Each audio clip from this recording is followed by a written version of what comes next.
Martin Smith, and we are here at SoosV Vineyards, and we're looking at goat fences. What this is a 2x4 horse fence, and what I've done is put my foot on it and tried to bend down the first 4 inches so that it digs into the ground a little bit once I get it tied in.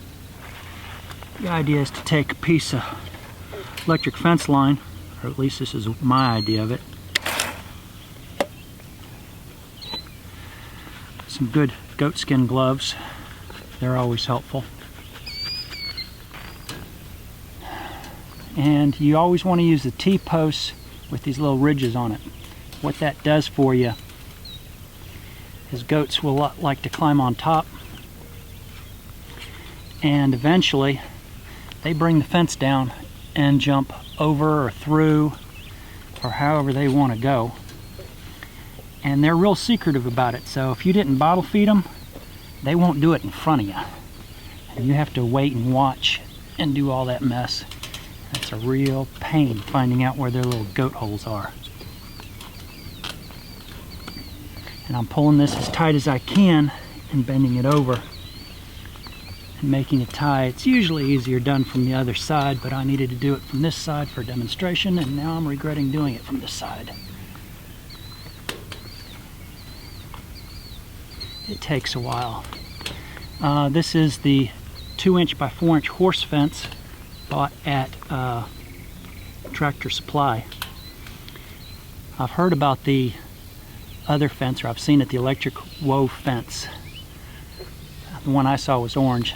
Never had a chance to try it because there's no distributors around that actually work with that stuff, so you work with what you got. My favorite is the 4x4, and I'm gonna go ahead and turn this thing around so you can see the gate.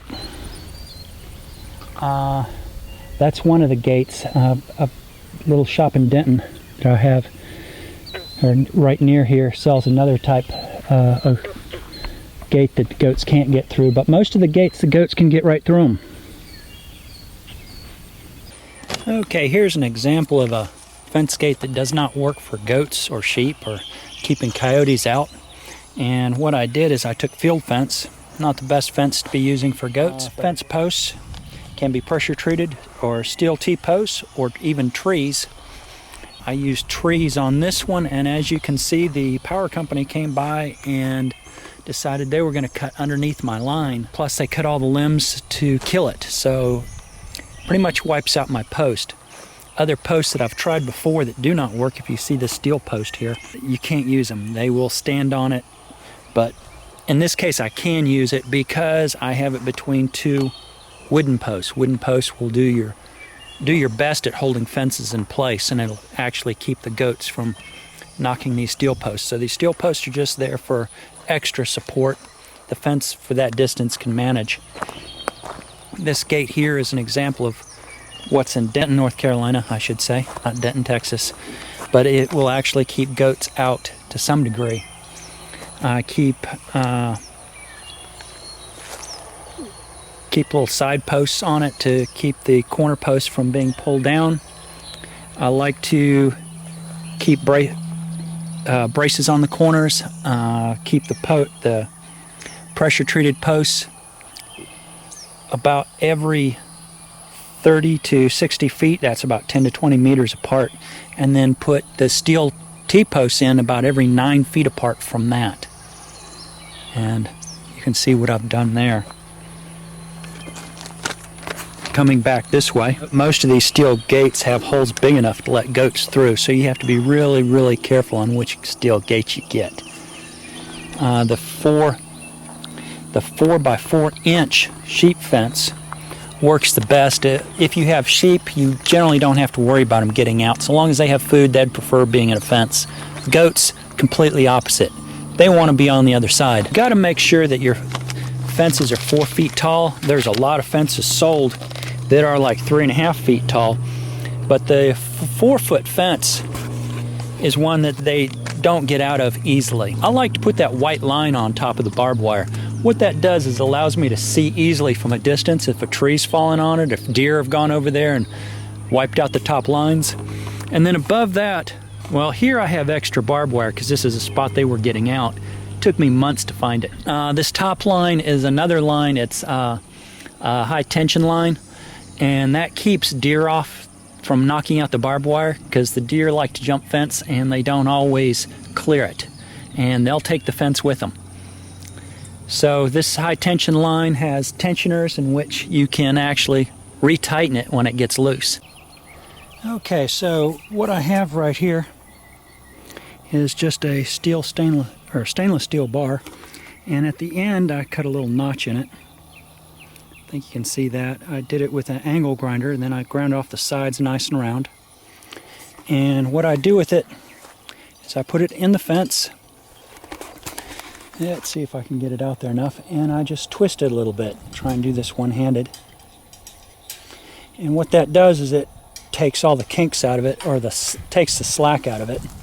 You'll notice fence has little bends in it anyway, so if you just put a whole bunch of them in, it will tighten that fence right up.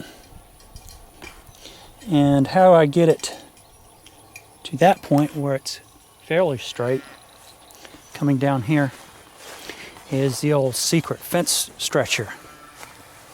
It works a little bit better than a board stretcher. And you put it up against your post or tree, and you just pull it forward.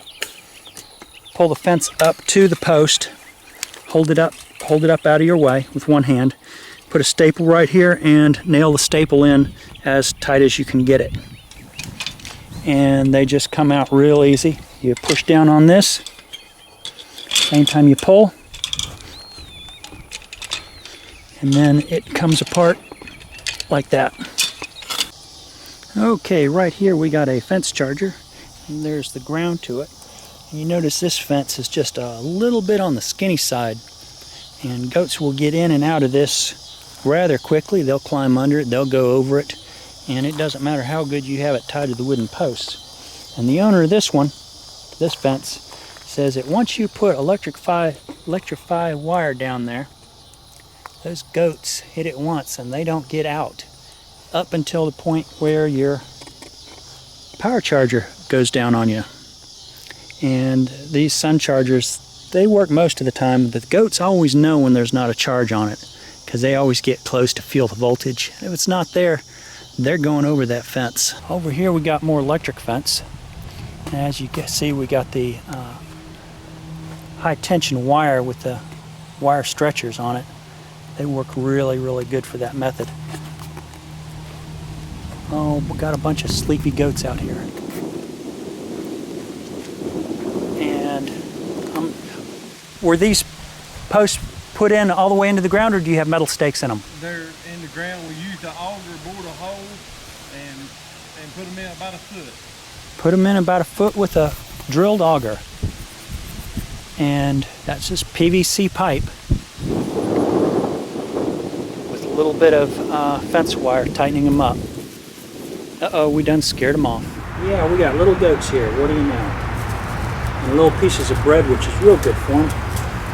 The last type of fence is a chain link fence to go over. The best thing you can do with a chain link fence is put concrete underneath it. Keep dogs and other animals from going through, especially in the cities. You have to add an extra foot to it because that steel bar on top, goats will jump on top of other goats while they're stationary next to the fence, launch over the fence if it's a 4-foot fence. 5-foot fence, they can't do that. With both the chain link fence, and the horse fence, you should have an electric fence about 1.5 to 2 feet high and about a foot away from the fence to keep the animals off of it. Otherwise, they will rub up against it. These fences are a little bit on the pricey side, and they will make it look ugly in a hurry. They'll just bow it right out. Put a shingle down here when I was pouring the concrete at an angle so that the concrete can expand and contract without breaking. The best kind of fences you can have, like for goats, is the fence made for sheep. They're about 4x4 square, and they don't bow out easily. You put a piece of barbed wire on top, force them down, bend 4 inches down below so you can put it lower to the ground, and when it flexes back out, it goes into the ground so they can't dig under. A goat can put their head underneath. They'll turn sideways and wiggle underneath it. They'll do that for electric fences too. If you're doing horses, I would either go with Chainlink or horse fence. Stay away from the barbed wire if you have horses. You're always going to be putting other animals with goats, so you got to make some weight on that.